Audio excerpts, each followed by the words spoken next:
And we're jumping into game 1 of the digital semi-finals here, kicking it off with Jiren versus Blue Vegeta, staples of the format. Two decks that on paper read like they play completely differently, but actually play quite similarly in terms of the way that they want to progress into the late game. It is going to be a very tough match for Jiren because, of course, wanting to stick some really big bodies on board, and Blue's ability to be able to bottom deck circumvents a lot of the destruction ability that Jiren has in deck. But Jiren is a 25k leader, does provide him the additional defenses that can make it a little bit tricky for decks to close out here. So I think we're in for a very good back and forth game where we're going to be seeing a lot of 5 and 6 energy haymaker cards coming on the board. Yeah, this is a cool one, you know, the bottom decking, returning, whatever, versus all of the can't be KO'd, whatever, right? So it's pretty interesting. Obviously, you know, there's some cards that want to keep on board in blue, which red can kind of circumvent as well.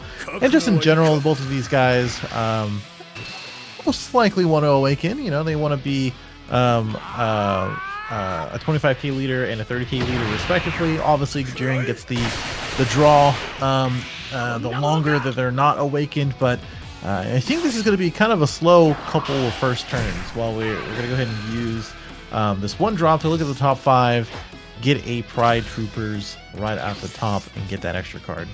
And for those of us newly joining us, I'm Aspira, and joined with me is Brian, aka Android here. And as far as these players both playing out a little bit of a slower paced early game, how do you see this like match playing out in terms of like the matchup? How do you feel when it comes to like Jiren versus blue deck? You know, I've always been the proponent of like, if a person or player is really good at blue or any kind of like blue sequencing, because there's always like versatility when it comes down to it, when it comes to blue decks, right? You always have to keep in mind of your cards in hand, how many you have, the sequencing after or before attacks, the type of attacks that you go through, that type of thing. So my thing is that like, if a player is proficient enough, they're going to be able to take it with any kind of blue deck. And Blue Vegeta is one of those blue decks, even against Jiren, where Jiren has quite a lot of things that control the board, quite a lot of things to end the game, and the stubborn permanent effect ability for his awakening. So my money is on the Blue Vegeta, but I could be wrong. There's a lot of stuff that Jiren can do to be very, very annoying against Vegeta. Yeah, so here I did love this early sequencing here from the Vegeta player. I do love the line of comboing away a Earthling early to get in some pressure and damage, because you know you're going to get the recursion here from Videl. And in any other matchup besides the red matchup, I'd say this would be kind of an awesome lineup, because then you can defend the Videl and you know you're going to keep on getting those cards back.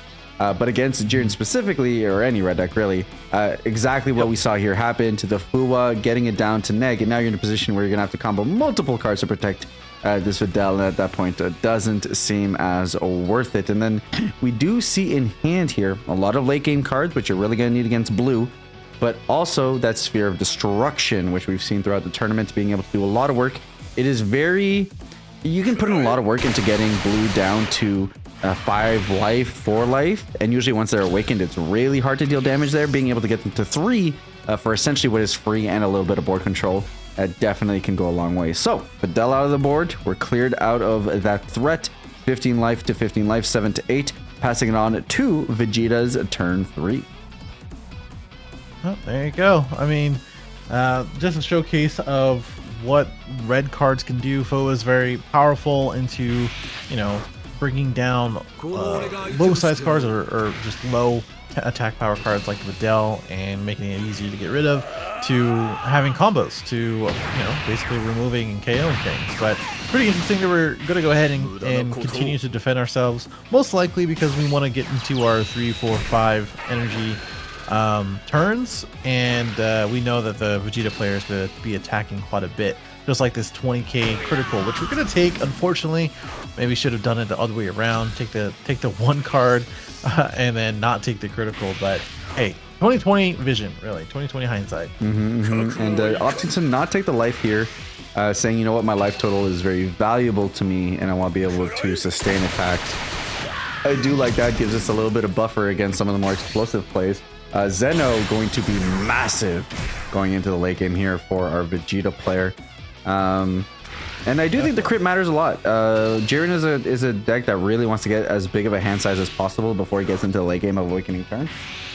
So putting yourself in a position where you're critting the opponent, and it does look like we're not going to be able to deal with this Vegeta this turn, so it might crit us again. Definitely does not feel good.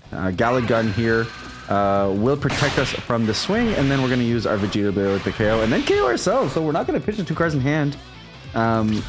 And we are going to cost ourselves a card on board, but at the very least, we get rid of that critical threat. Yeah, I mean, at least that's the bright side. We did take the critical hit, but we got rid of the body that did it. So not much you can say there. And in general, we just kind of have to, you know, think about what our next few turns are for Blue Vegeta. Not too many options, you know. We do have our draw for our Trunks. We can get back something from our drop with Pilaf, etc., etc. But anything that we do play, you know, we have Whis in our hand. We have Fula from before. We have Whis, the other Whis, both Whis, the 1 cost to remove these 1 costed cards. But at least we have these Vegito that we just drew. So we could play that, do a little bit of a damage there. Yep, the Vegito is actually, you know, if we play it, the perfect draw actually, because it allows us to curve out and it allows us to keep, you know, the reason not attack. Interesting, but at least we establish board. You know, because tempoing out, where this gives us a little bit of tempo, whereas previously, you know, we didn't play the Gohan because we didn't want to play for no value. But now at least we got a body on board that's established. We did end up charging the Zeno, however, which, I mean, if we're in a position where we have multiple in the deck, we'll eventually get to them, but such a powerful card in the matchup. So to say that we don't need that, a lot of confidence in our ability to be able to maintain a board. Here we do see the Whis. It's going to be able to activate main, choose up to one of your opponent's battle cards, and gets minus 5,000 power for the turn. And of course, when the card goes to 0, it gets destroyed. So there goes that Trunks, and now we're going to swing into the leader. Most likely just going to be a clean... No, you know, I was going to say a clean take here, but nope, looks like we're just going to defend ourselves. No reason to take damage. And now we're in a position where Vegeta's lining up. 7 life, huge life total, and then be able to go back-to-back secret rare, which will lead to a lot of pressure on board for the opponent to have to deal with. Definitely. Yeah, both of these players are definitely trying to go for the long game according to their life and defending against it. Hey, Jiren doesn't like anything on board. I think that is the well-established statement that he's putting out there with both Whis' one in the energy area now, and one that is going to be sticking there until our Blue Vegeta player gets rid of it. Yeah, we did have 2 lines available to start turn. We could have decided to go with a 2-drop spam in this early, in this turn 5, potentially go with the Vegeta crit damage followed into the Videl. We ended up charging the Vegeta. Then we, of course, had the opportunity of potentially going into the secret rare. Instead, we're going to opt to get rid of some combo power on board. Still have 1 energy open to be able to make a peel-off play potentially. And then swing with our leader to try to push in some damage. So swing here, drew into another Gohan. Not phenomenal, but we did get rid of combo on board. And of course, we do have the 30k swing. Unlikely to swing here. I don't know that we want to give the Jiren lead the ability to awaken on their own terms, so may just kind of chill back here with this 30k. And of course, the beauty 30k being a little bit of a tougher number to be able to remove for red. 25k is kind of the sweet spot for a lot of the removal. So being at a 30k means that you're in a position where next turn you're able to then go secret rare, swing twice, Gohan swing, leader swing, and be in a pretty decent position. Yeah, I mean, it's good not to swing, especially since we have some leeway as far as the following turns. Also makes it a little bit harder for our Jiren player to play any of his cards, along with the 25k swing that we're missing now. But we do have, you know, the option to charge to 6 and then go into a 5-cost Vegito, or Vegeta. I'm looking at the other side of Blue Vegeta. The 5-cost Goku after swinging with the leader. So we got a couple of choices here, but we're actually going to open up with 5-cost Goku. And maybe get rid of the peel-off. Yeah, get rid of some combo there on board. Now, we did see the charge of the Jiren, and in every other matchup, that Jiren would be really powerful. This Jiren on Awaken, it awakens at 3 life, and then becomes a 25k leader, but loses the ability to draw. However, does gain the ability to be able to draw an additional card whenever he takes damage, which synergizes really well with that 4-drop. However, blue is a phenomenal deck at bottom decking cards, which circumvents the protection that Jiren has, which does put a little bit of a hamper on kind of how this deck plays out, which is why Jiren kind of has to go big here. Play 5-drops, not only just for the double strike, but also because 5-drops are harder for this blue deck to have to deal with. Things like the secret rare Vegito can bounce back things that cost 5, but like let's say Gohan can only bottom deck 3-drops, so on and so forth. So we do have the fact that this Vegeta player, however, is playing 1-drop Mai's, which will be able to make that cost math a little bit better in terms of dealing with this early game. And now Vegeta doesn't have to take this, but is in a position where you might want to, and now can start swinging for 35,000, which is pretty big as we get into this late game. So not ready to call it here whatsoever, but we are in this late game stage where now both decks are playing powerful 5-cost cards for big tempo swing turns back and forth. Yeah, I mean that's what it is. Especially if actually I should just ask you this: would you take this? Like as the Vegeta player, would you take this double strike? So I am incredibly greedy. I want more cards. I love using the Awakened ability on my Vegeta leader. I will say, however, you're in a position where you don't have to take this, and then you can follow up your next turn. Like your opponent only has 1 energy open left, and you can follow up your next turn by doing a very simple Mai into Gohan play to no, that'd be my bad. You can do a play of like Secret Rare to bounce back the Goku back into hand, and now you're still at 6 life, and you have the ability to tempo out the board, and now the opponent still needs to find an answer for your current board. So you're effectively, by defending here, just like the player did here, you're in a position where you're putting them in the exact same position that they just were just a moment ago. And then you can follow that up, and then if their follow-up play is just doing the double striker once again, you can follow them up by doing another Secret Rare play to bounce it back and put it back in position. So you're just in a very safe position, and you're not forced to make any additional plays to get yourself out of a sticky situation. So as much as I love Awakening and I love using Vegeta's ability, blue is exceptionally strong in these positions where you're forcing the opponent to have to make the same play over and over again because you keep bouncing stuff back to their hand. And that's the decision we saw here, and likely what we're going to see be a very powerful swing here. Especially, we're going to swing Jiren down to 3 life, which now can awaken, but in the face of this secret rare Vegito, going to put in a lot of work as we can swing for 30k 2 times and bounce that double striker back to hand. Yep, our awaken ability for Jiren says we only take 1 damage per battle, but that doesn't matter here because it's 2 different swings and we don't have a card on board, so we're gonna have to defend these things here. And the part is that he is 25 too, so Yeah, 100%. I mean, it makes a lot of this math easier, right? Like being at 25 means that even in the cases where you have swings that are 30k, you only ever need to combo 1 card to get out of it with your 10k. So it definitely makes defensive math a lot easier, and it is deceptive how strong that 25k, that 5k matters on an Awakened leader. We saw that kind of power in set 1 with Broly. We saw it in set 2 with Zamasu, and we continue to see that power here in set 3 with Jiren. So tough board position. A lot of gas in Jiren's hand. He's got those glimpse of hidden arrogance here in hand to be able to push a lot of damage. We've got that Vegeta, we've got the Margarita, so we do have means to push damage, but that life buffer that we gained ourselves by defending the previous attack makes it so much harder for us to feel like we can surmount the comeback. So it's a tough call, especially since now we're facing down 230ks. We can definitely do a little bit of minusing from our hand as the Jiren player to make that math a little bit better to defend, but if the opponent's able to defend them, now we're in a sticky position. Now we have the benefit of knowledge. Opponent's down to 4 cards in hand. We've got 20k, not even, we've got 15k combo. So no, we don't even, we have 10k combo between the 5k with the Vegeta, 5k with the Secret Rare, so not a ton. So we can actually board control this to a position where the opponent's going to be not feeling great, but we'll have to see how much Jiren decides to respect that versus trying to maybe press for game.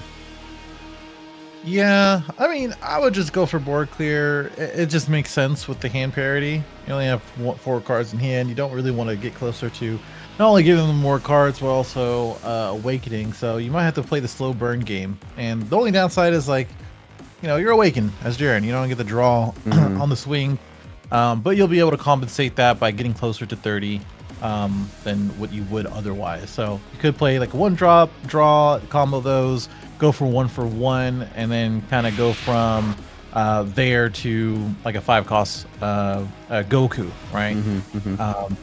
There's a couple of things that you can do. None of this really feels all that great. I think we're gonna go ahead and open up the 5-cost Goku, maybe swing with leader after reducing it by 20k, and so that way it's gonna be a little bit harder. No, we're just gonna go right into it. We're just gonna guarantee that thing is gone. Okay.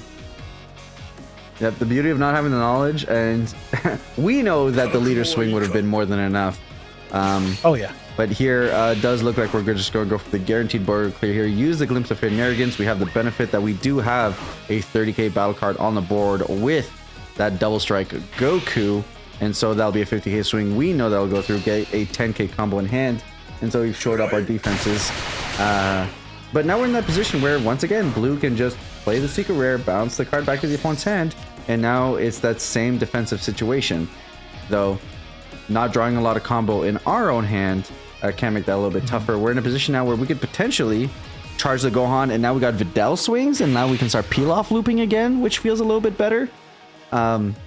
Which allows our leader to actually feel like it can start making some attacks now. So it's we'll have to see what comes up. Ooh, interesting. Sword does allow us to be able to try to force some damage through. Or slash. I mean, final hope slash, if I've got it wrong. Yeah. I have the sword on it. It's fine. It's all right. Yeah, I think that's going to be a little bit of a better option to, if we really want to go ahead and just get some damage in. And, that might be a hit or miss. But I think with the cards in our hand and the way that everything is set up, you may as well go ahead and do that. I don't think, honestly, playing the Gohan, I mean, you can play the Gohan afterwards, that type of thing. But yeah, I think our final hope slash might be the play here. Potentially. You do want to, you don't even have to save it necessarily. Yeah, so it does look like we're going to go and push in that additional 20k to force the attack for 35k, which obviously a very sweet number because now the opponent needs to combo at least 2 cards. And what's neat is that obviously, by just seeing the 1 in combination with Videl, in combination with Pilaf, you're now in a position where in the late game, if things slow down a little bit, maybe we play our secret rare here. Next turn, we don't really have much in terms of big bombs, but what we can do, play a Videl, get a Pilaf. Pilaf allows us to get the final hope slash back to our hand. We can use the final hope slash to then be able to get the Pilaf back into our hand. And now we're in this infinite recursion loop of Pilaf being able to get back the slash being able to get us back our Pilaf, and then even just with a leader, be able to swing for 35k every single attack. Or alternatively, if we're the awakened Vegeta leader by the time that this loop comes into action, we're going 35k base, adding a 20k on top of that for 55k. So these are the powerful late game looping potentials that if you can slow down your opponent to try to go for a 1-for-1 game against you, now you have a massive amount of advantage. So we do see the secret rare seat play here, bounce the Goku back to hand, clean board, 30k swings onto the opponent, and slowly but surely dwindling down the combo power. The only benefit we know on this side with perfect vision is that the opponent may have 3 cards in hand, but they've got no means to defend themselves. So very spooky here in terms of if the opponent decides to go counter aggro, we actually may just have to take it full face. Yeah, I mean, that is a downside, but at the same time, we're at 6 life, 6 right? life, baby. I don't think we're gonna be losing anytime soon, and we're not really. It's like Vegeta got his value, right? The 2 swings for 30k, got the 2 cards out of hand, returned out the 5-cost Goku, forcing them to play it again if needed, which they probably are. We're gonna swing, maybe get them down to 5, and then bring them down to 5 to 3, that type of thing. But that's a lot of cards, giving it right back to Vegeta to attack their 3 cards, or 3 cards in life, really. So it's a balancing act that any game of Dragon Ball will encounter, or any person playing Dragon Ball will encounter. And in this game, every decision counts, right? This is going to be a pretty important match for them, and it is a pretty important match for them. So I think that's where all the thinking is coming in here. 100%. Close game stills, but again, that life buffer is something that we're gonna have to circumvent at some point. Especially when, you know, by getting our opponent down to 4 life, you're giving them 2 additional cards in hand, and then you're turning the Vegeta's ability to be a 35k leader, which lines up really well with Jiren being a 25k, putting you in that 10k threshold to then make it so that your opponent needs to get rid of additional cards in hand. Here we will see the Fuwa into the double strike Goku, saying here, you know what, I don't know that you got more secret rares in your hand, probably be much harder for you to deal with this here. And then of course the double strike here will get Vegeta down from 5 to 3. So the more that we can deal damage pre-awakening puts us in a pretty good spot. We could also hold, don't necessarily have to attack, but we do need to start closing out this game at some point.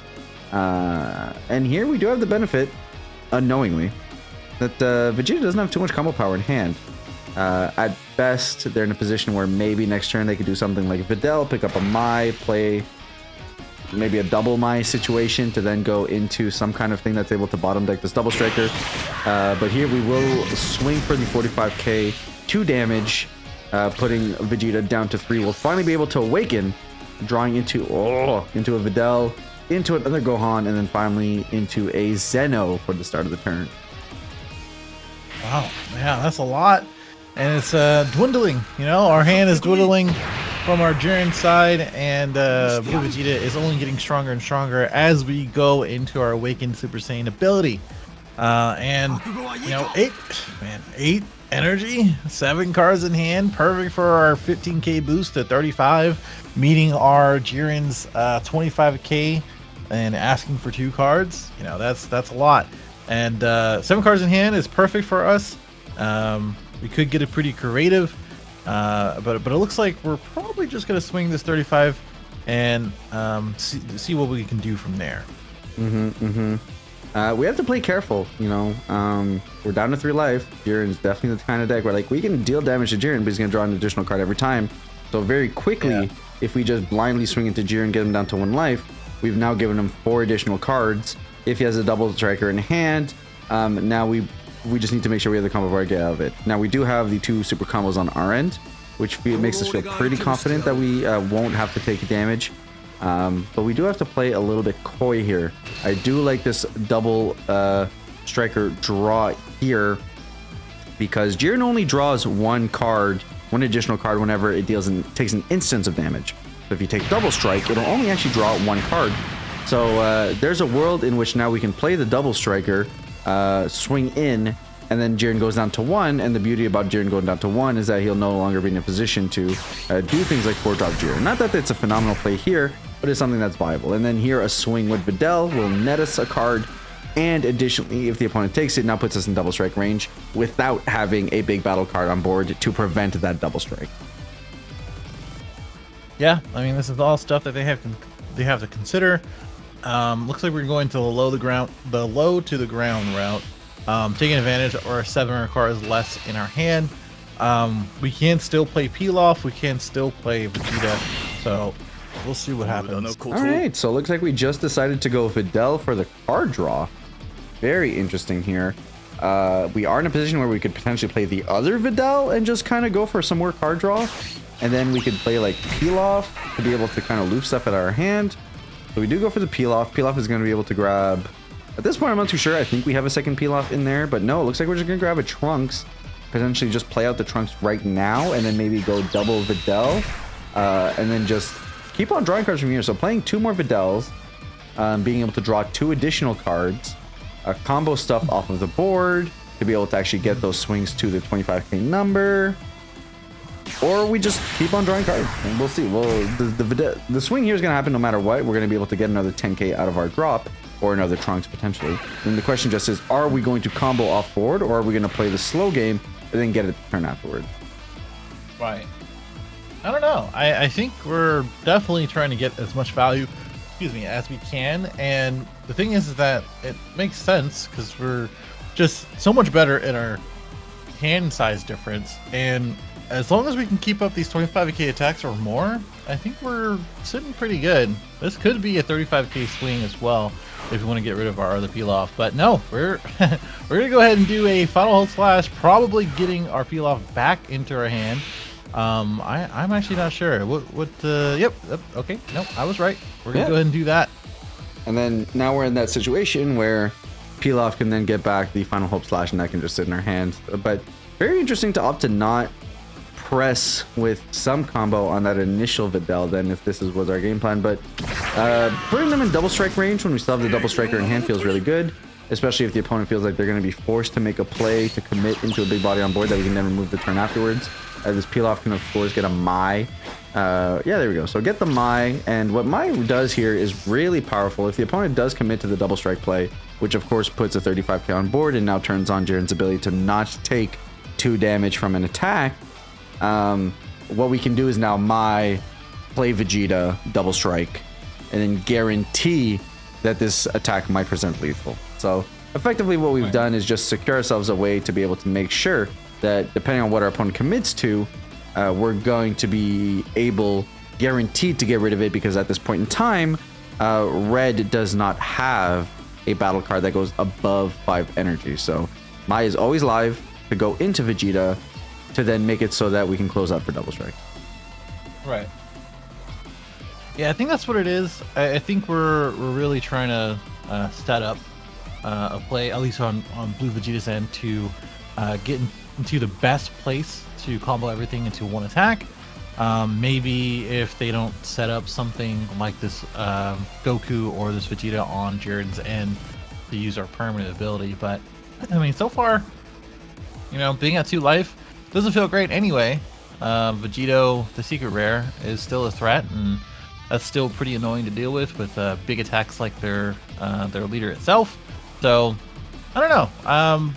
This is going to be a tough charge here, since most of these cards are pretty useful. You can draw from the Piccolo, you can get rid of one of the cards easier, or just in general, like the Pilaf with Gohan, another 20k swing, or 25k swing really. The Fua will be able to reduce and get rid of something as well. But I think really the choices here of what you're going to be playing is going to be between the Goku and the Vegeta in general. So maybe playing around those cards. You know, this is going to be a pretty important charge phase, I'd say. Yeah, 100%. There are lines that exist here to deal a lot of pressure, potentially threaten. 2 super combos in hand, very tough to get through, especially tied in with a few 10k combos that we've got. So we will kick it off with the double striker, be able to burn down this Pilaf here, get rid of 10k combo off the board. We can play Whis, get rid of the Trunks, and then potentially glimpse of a hidden arrogance. Yeah, so we're going to do that here. The beauty about doing that after we've played the Goku is that we're going to be able to draw a card now that we have a 30k on board. I potentially would have loved to see the Whis play to get rid of that Trunks, but nevertheless here, forcing a lot of cards out of the opponent hand. 30k combo that we're beating out the Vegeta with right here. So that'll demand super combo 10k and 5k. Having gotten rid of the Trunks, it would have forced another 10k out of the hand, of course. But here we can probably comfortably take this. We did get into the... Okay, so we didn't play the 1 because we wanted to have the Margarita. So like this, if our opponent takes this, at the very least, we can get an additional 20k combo there. So makes a lot of sense. Does make...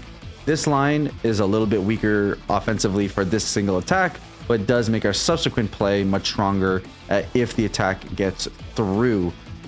So question will be here, will this be a take or will this just be a pass?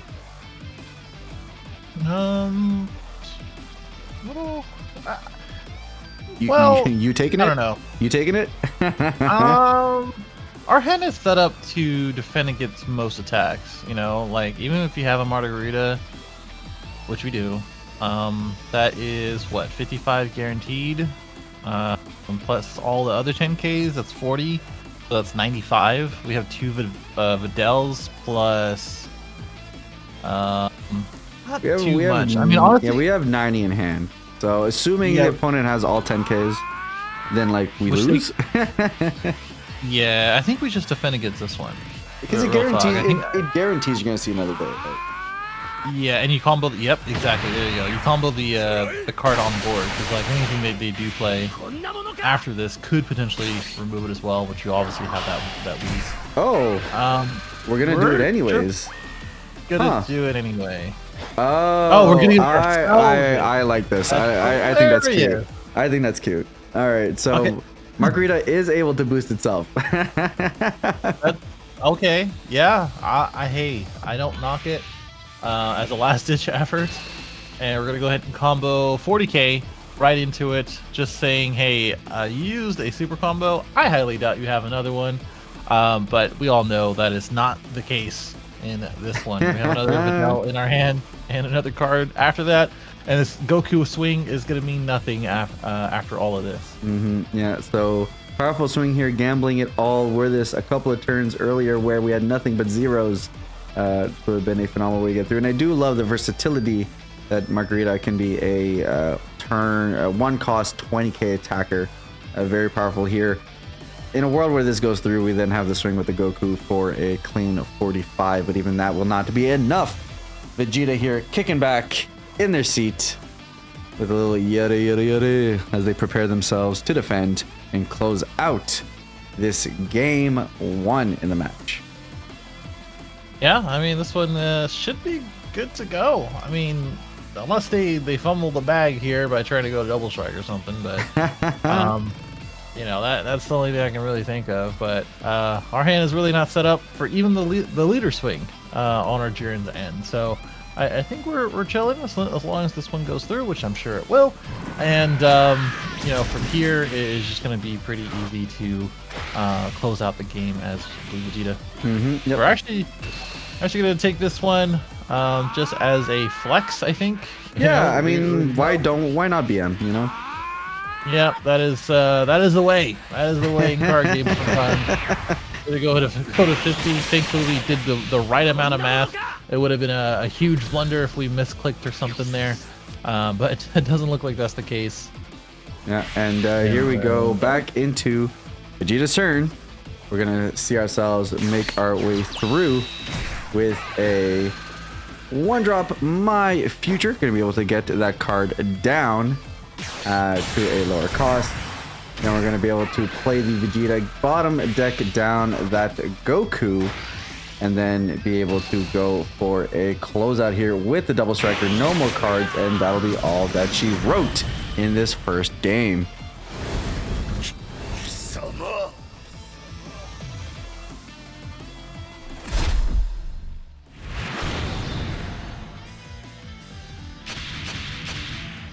All right, so we are back into game 2.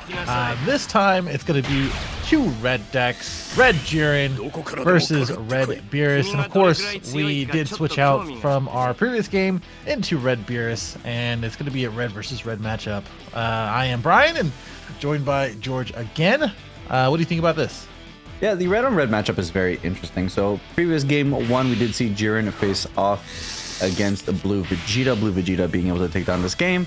And then interestingly enough, here we do have the red on red, which Jiren definitely being the premier red deck of this meta, but specifically when we're looking at Beerus versus Jiren, Beerus is actually really well positioned because he's always able to neg down Jiren's board, making it so that the double strikers are always live. And then of course, with the awakened ability of Beerus being able to neg something by 10k, does have the opportunity to be able to board control harder than Jiren can, and does have some very cute combos alongside being able to play things like 3-drop Beerus into 5-drop Beerus to turn early, which can be really devastating. So, and the crit side here, whereas I often think can be a little bit of a downside to some of these leaders, is a little bit of upside here because you are denying draws from Jiren. You're swinging for 20k. This makes it so that the cantrip gameplay style that Jiren typically plays gets immediately countered in terms of you needing to commit more cards on defense, and then crit swing with Beerus, crit swing with the Caulifla that we see in hand here. It's a lot of early crit damage that makes it so that it's tough for Jiren to be able to maintain a hand into a late game of really strong board control. So there is definitely not insurmountable. It's a red on red, so you rely a lot on your battle cards, so whichever deck is able to see their stronger cards early on are in a better position. But Beerus does have a very innate advantage in this specific matchup, given with the way that Jiren operates, and it's going to be very interesting to see how our Jiren player works around our Beerus player having those innate advantages. Yeah, I mean, it is actually interesting because, you know, just like you were saying, there's the downside that we can't draw on swing, but we are 20k lead. It is harder for us to defend, and like you said, it's going to deny every card that we need as Jiren. So, bit of a tough matchup for him in that respect, because they kind of flip. You know, Beerus awakens and then are able to draw on everything, and it has all that removal, which will help. Excuse me, against any of these cards that say you can't be KO'd. So it kind of gets around that and mitigates that. We are going to go ahead and play our Vwan. Hopefully I say that right, but it's a 2-cost red blocker that gains a life. So we're just going to go ahead and be a little proactive with that, since we do know that it is a critical leader that we're going against, and we can protect against that. But our Whis, maybe it says no to that. And we do see that 4-drop Jiren there on Beerus' hand. And while 4-drop Jiren is extremely powerful in the Jiren deck, it is not exclusive to that deck. Effectively, in every other red leader, that Jiren is just a 30k that says you need to hit me twice to get rid of me on the board. I'm a big 30k, and it's very much welcome in a deck like Beerus, where you're able to take life, and then essentially what it does is a draw card. So it's a 30k, will draw you a card defensively, which can be very powerful for the specific type of deck that this is. So it doesn't draw you 2 cards, but it's still a powerful play nonetheless. And now here we see the crit swing into a Caulifla, take the life, and we're just going to chill on board there, saying, you know what, I'd like you to attack me, so you can help me awaken, and then we can be in a position to better board control. Yeah, I think that's what it is all about. We did take that critical hit, but when we actually have another on board with Khalifa, but we didn't choose to do that. We actually didn't even block either. So could be a good thing, bad thing. Could be removed later on pretty easily with any of the cards that Beerus plays, or the Awaken ability, that type of thing. So we're gonna see what we have in store for our Jiren. 3 is kind of an awkward number. Sure, we have a couple of cantrips. We can, get rid of maybe. Actually, no, we don't have the combo for that. I was gonna say something with our 2-cost. Well, I mean, like I said, a little bit of a awkward thing here. We do have a 3-cost Vegeta. I mean, a little early for that one. But yeah, just a tad awkward here. Yeah, a little bit. Like, you could, because like you protected your Vuon here, and if the goal is to use him as an attacker to get the opponent down to 4, and then follow that up with a Vegeta play, swing 50k, get the Beerus down to 3, that is definitely a line that is viable. Otherwise, you're in a position where the opponent's going to 4 energy, 3 of which is non-energy marker energy, and so they'll be able to play Gohan. And then Gohan, of course, on swing, not only will help Beerus self-awaken if the Vuon didn't attack, but then we'll also give something minus 15,000 that's getting rid of the Vuon. So the question we need to ask ourselves here is, what specifically are we looking to do with this Vuon on this very turn, because it's very unlikely to survive into the next turn. Subsequently, once Beerus is awakened, how do we deal with the ability to give everything whatever we want minus 10,000 power? That's a huge swing here. So it does look like we did save the Vuon and are going to be able to attack with it. A smart play here on the Jiren player, recognizing that you're not going to be able to have that thing stick around likely for another turn. While it does not feel great to have to awaken the opponent, if they take this, then we've got a massive 50k swing coming their way, which getting the opponent down to 3 is not nothing, especially when you then have a 50k. That 50k is a big number, and I don't think Beerus is in a position to get rid of a 50k anytime soon. Unless, I do all that talking for no reason. And we're just going to play a 1-drop and find some more stuff on top of our deck. Yeah, I guess so. I guess the mentality is that this blocker, well, 1, we have another blocker, and 2, it's so easy to get rid of because it is a 15k. I don't know if I wanted to take another life right now, but I guess it's just the threat of criticals all over the face, right? We have still the leader, and as well as this Khalifa. Maybe that's what it really is, but you still have these blockers, so it's a bit of a awkward issue, like I said. And right now, at least we have 1 blocker up. I don't know if we're going to be swinging with it. It doesn't really matter too much because we have the combo afterwards. He will be able to awaken. But we're going to go right back to Beerus, and let's see if we can clean up the board or do some more critical damage. Yeah, so really solid position, honestly. I mean, we've got the Whis that's able to clean up the 5k. We're able to awaken our Beerus now. If we wanted to, we could play the Gohan anyways, regardless. be able to get rid of one of these Wuons and then attack into the lead. Or you could combination Whis, leader, get rid of the Wuon. That allows the Caulifla to swing. The opponent's going to have to combo out of that swing with a multitude of cards, and then follow that up with the Gohan swing and then your leader swing. So a lot of really powerful sequencing, and that's where the innate like strength of Beerus comes in these matchups, is the fact that the versatility of the way that he can manage the board is extremely powerful. So here we do see the charge of the 5-drop Beerus, and yes, we will see the Awaken. There's a question on whether you hold the Awaken to try and see if you can get another critical attack in, but I think here the card draw is too much of a boon to say no to.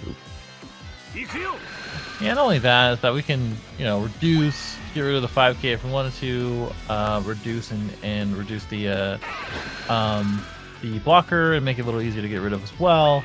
Obviously, the Whis will take care of that, and then we can also swing with our leader into that other blocker. So we still have that critical reserve for the leader, so that's something. And it looks like we're going to see if we can defend against that. Mm-hmm. And then if we take it, well, now we're in a position where Beerus can swing, combo up. Potentially we can play the Gohan, swings for 25 innately, which is very nice. And then we got those back-it margaritas for the subsequent turns. Next turn, potentially even this turn might feel even solid to be able to play the 4-cost Jiren. It's like, I've got one, you don't got one, and I feel pretty comfortable about that. So if we defend this, there's a world in which maybe we attack into the Wuon with our Beerus, hope it gets rid of it, and then you just play the Jiren, and then you feel very comfortable having a 30k on board.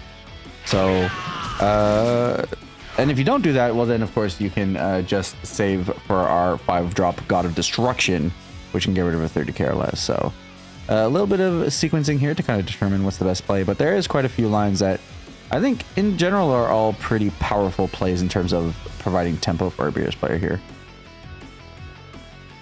I agree. I mean, a lot of options here, but it looks like we're going to go with the Jiren option. And I mean, hey, that's fine. It's a 30k to the 25. They're going to force the Awaken here. No longer getting that draw, but we are now Awakened 25k leader. And we're just ignoring this this blocker, just not respecting him at all. Yeah, no, not one bit. And now the question is, like, how do we deal with it? We're going to be on, like, presumably Jiren defends against this stack, and then it's like we do have the Fuwa, which gets Jiren down to 13k, but the powerful thing about 4-drop Jiren SR is the fact that he has the ability can't be KO'd once per turn, which means if you attack into him as a 15k regardless, it's like one free swing you don't have to worry about. So the combination is like, all right, so on my turn 4, what I can do is use Fuwa, attack into the Jiren. If the Jiren decides to not defending into the attack, now I can Sphere of Destruction, get rid of the Jiren, deal 1 damage to you. In that process, however, you will give the ability to be able to activate battle for the Beerus player and be able to draw a card.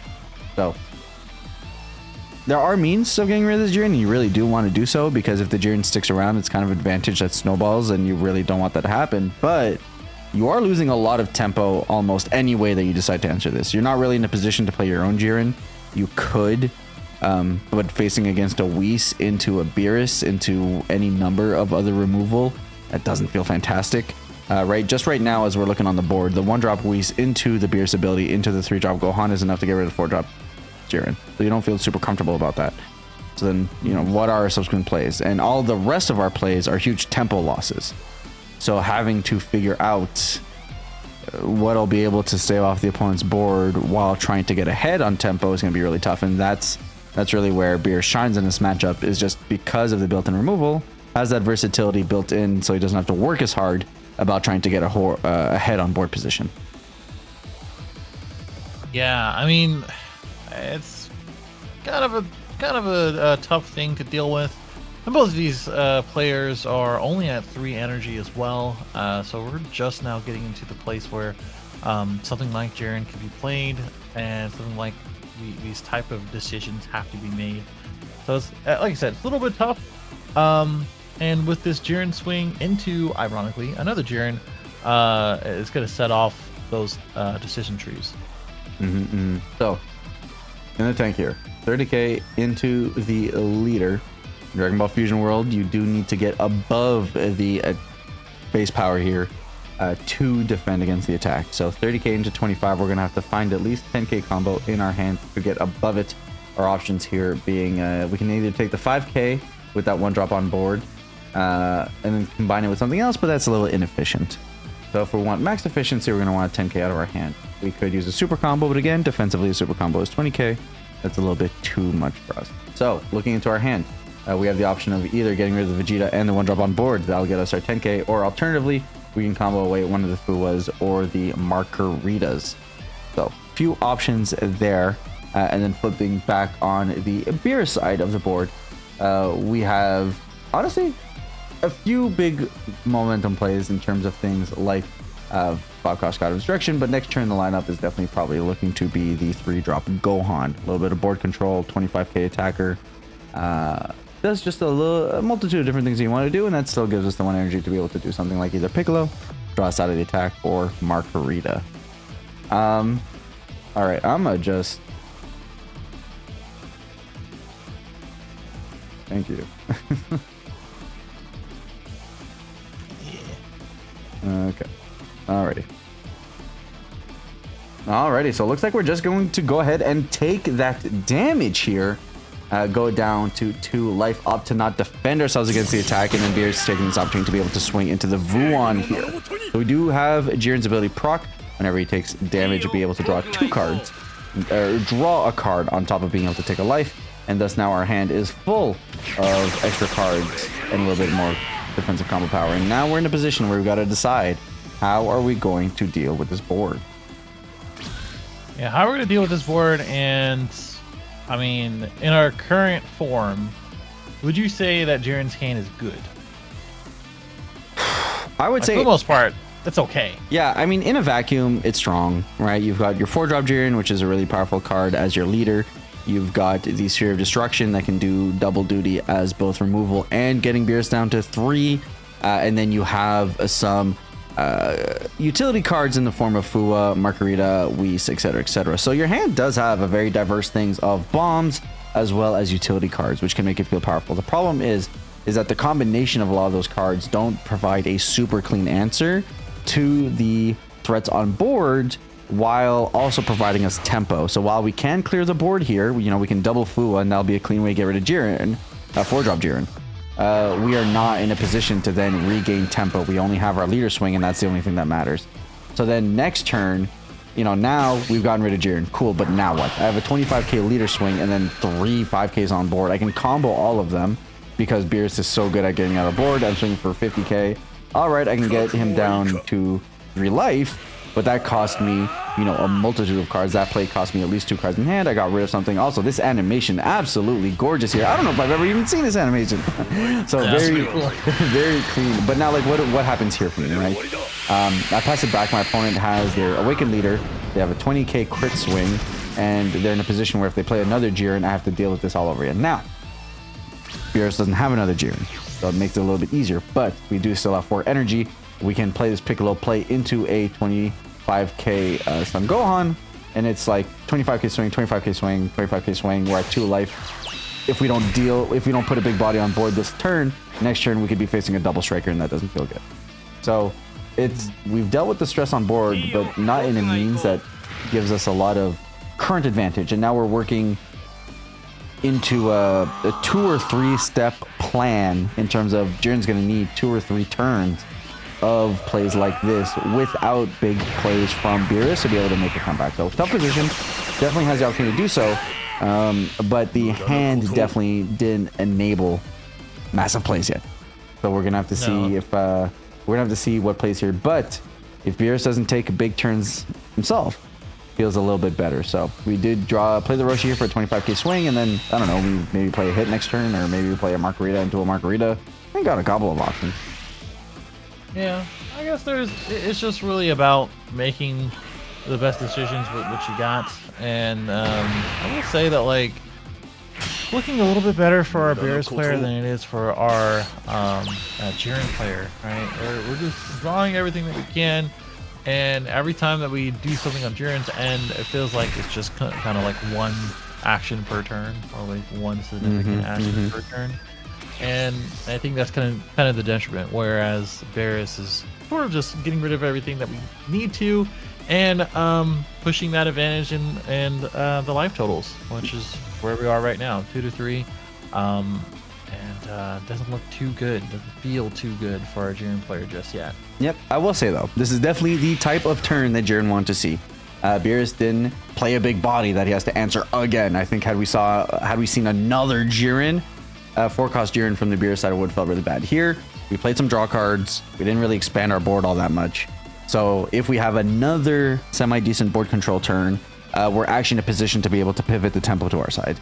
So doesn't feel cozy, but this is definitely the type of turn that Jiren is happy to see. So we can apply some pressure. We can potentially play out the Vegeta, get a swing in here, maybe use his ability to apply some pressure damage and be able to use a glimpse of a hidden arrogance to be able to push the damage and draw some additional cards. So nothing phenomenal on our end, because obviously Vegeta, to get full value, will need to discard a few cards out of our hand. But it will enable a big body that's hard for Beerus to be able to deal with, and it will enable our glimpses of hidden arrogance, which is very nice. Of course, though, Rumshi will be a powerful 30k next turn if we opt to do that, or we could just go into double striker plays. And can we get there? So let's see. So Jiren requires a 30k on board, but this is where Beerus is strong. You could just actually take this hit and still threaten a double striker the turn afterwards, because you can go Goku 5-drop Goku double striker neg 20k. You can go minus 10k from the Beerus. Now you're under the threshold where you can take double strike. But Jiren, knowing this is why we're lined up the way that we are. 50k swing, hopefully put us in a position where we can close out the opponent the turn afterwards, while still having super combo, glimpse of a hidden arrogance in hand to be able to defend against one big double strike swing. So I think here what we're doing is we're baiting. We're saying, I am going to gamble on the fact that you overcommit into a double strike attack so that I can defend out of it and then win the game from there. So it's a tough position to be in. But here, what I think our Jiren playing is doing is that he's baiting. He's currently saying, I don't think you got it.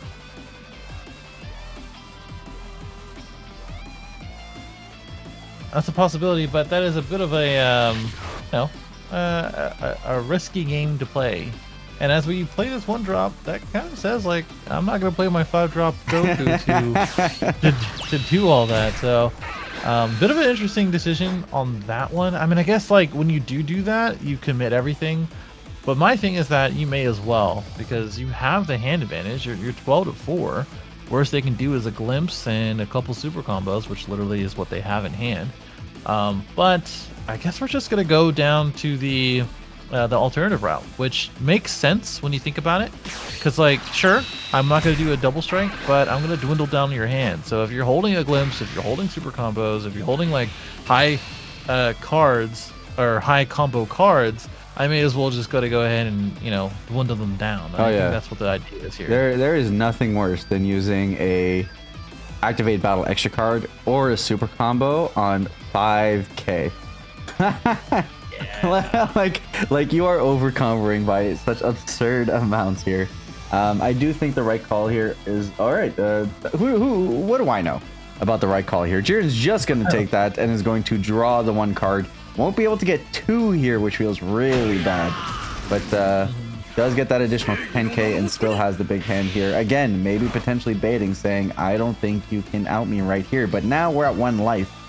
So now we're in a position where the leader still can swing and can provide like enough combo to be really annoying into a follow-up 2-drop that can swing, attack multiple. Like, the big thing here that makes this spooky is that you can very easily line up between the leader, between a 2-drop. Like, you can leader swing, combo to like 35 or whatever, or 40, and now like the opponent has to use 2 cards or use that and a glimpse or something of the sort. And you can do that 3 times very easily while still having combo power in hand. So you can essentially drain your opponent of the entirety of their hand and still potentially be able to close out game. So it's a being at 1 here is very suspect. Especially since like the opponent could technically have 4 attacks. You know, leader swing, play to Margarita, buff up to Margarita 20, then buff up some attacks there, play the other Margarita, do the same thing, and then at worst you have this Whis on board, which isn't nothing. It's not an amazing attacker, but it is an attacker, which when you're facing off a hand of very high combo power, super combo, glimpse, you do want multiple swings. So there's I don't think you need to play that dangerously. Personally, I think you can play a couple of cantrips and feel very happy about your subsequent turn. But like, you can definitely try to push it, and I don't think that's a wrong call either. Right. Yeah, I think, I don't know. Just by pure hand advantage, you know, just look like let's say we just don't know what they have in hand. I think this is just where Beerus just has the upper hand, literally and figuratively, right? I don't know. This seems like something that being at 1 should be a pretty easy decision for our Beerus player when it does get down to it, and when it does get down to their time to swing. All right, dude. I'm going to put it. Yeah. Okay. There you go. Alrighty, so we do decide here to swing into the leader. We're going to combo a little bit. There's no reason to not combo here. The question is just how much do we commit, right? Do we just do 5k so that like I'm going to waste at least 1 card out of your hand? Or do we combo a little bit more to say, I want to see at least a super combo plus out of your hand here. So 25, we've got the prerequisite minimum to force a combo out of hand here. At the moment, that would only require the Whis combo to get out of it. And then the question is, we juice that up. At this point, if we're really trying to push the envelope, we want to be juicing by at least 10, but potentially could go above that. But a lot of 5Ks in hand. I mean, we've got 1, 2, 3 at the moment. The 3 5Ks in hand. We've got a couple of zeros and then a few 10Ks. So it's not like we have a ton of combos. So we want to do just enough to force cards out of hand. But there is a level of wariness that your Beerus could get counter aggroed here if we're a little too greedy and we don't line up our attacks the right way. So just wait and see. Looking at 25 at the moment, deciding on whether we need to bump this up by a little bit more. Right.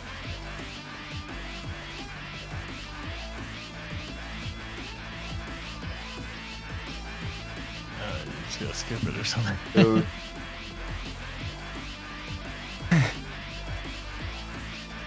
Future reference, Bandai Team Japan.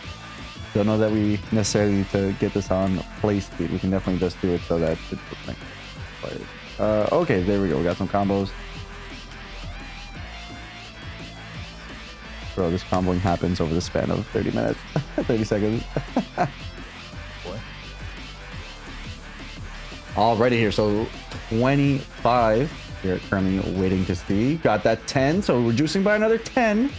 And another one here. So currently at 45k, this will demand a hidden glimpse plus a card, a super combo plus a card, the initial 10k with the super combo at that, effectively saying, you know what, yeah, we are going to go forward here this turn. We've done the math, we've taken out the abacus, we've done the additions necessary to say, you know what, I think we've got it here. So a 35k combo for a swing of 55, adding in a little bit more on top of that 45k combo at the moment, for a total of 65. We can out combo this, but does present multiple cards of the hand. Now the beauty here, of course, is that we can glimpse of hidden arrogance, get an additional 10k out of our hand, providing some more defense here for our Jiren player. So it's not over just yet, but the attack sequencing over the coming next potential 2 attacks could make this a little bit tough. So 65 swing over here. Let's see how Jiren opts to defend.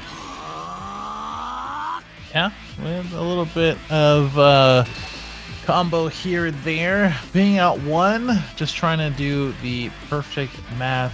65 into a glimpse of hidden arrogance. Plus the super combo, gonna make it into just enough, I do believe, to get around the 65k combo.